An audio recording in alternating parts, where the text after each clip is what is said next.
How did the containment policy stop communism?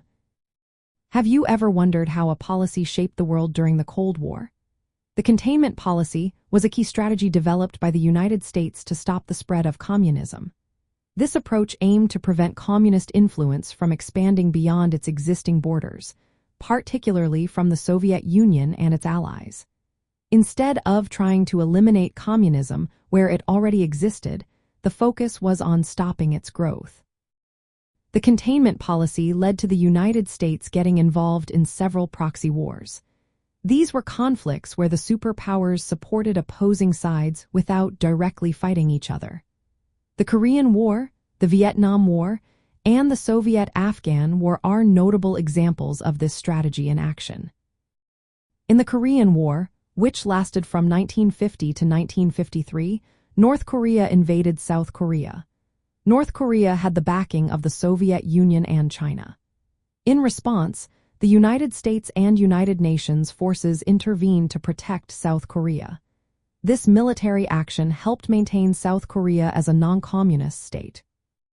Although the war ended in a stalemate, it was viewed as a success for the containment policy since it prevented communism from spreading to the entire Korean peninsula. The Vietnam War, which spanned from 1955 to 1975, was another significant conflict. The goal here was to stop communist North Vietnam, supported by the Soviet Union and China, from taking over South Vietnam. Despite the extensive involvement of the United States, North Vietnam ultimately unified the country under communist rule.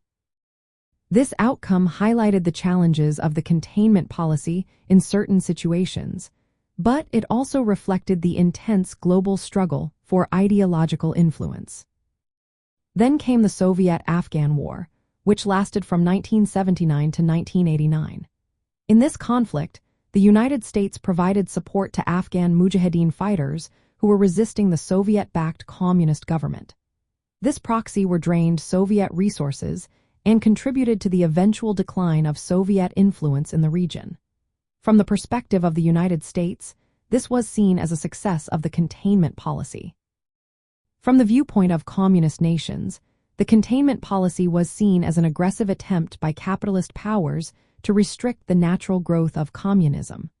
The military interventions and support for anti-communist regimes often resulted in prolonged conflicts and significant loss of life.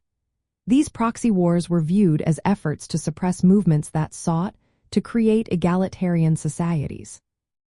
In summary, the containment policy aimed to stop communism by limiting its spread through military, economic, and political means. This strategy manifested in proxy wars in Korea, Vietnam, and Afghanistan. While it succeeded in preventing communist expansion in some areas, it also led to intense conflicts and resistance from communist movements. The legacy of the containment policy continues to influence global politics today.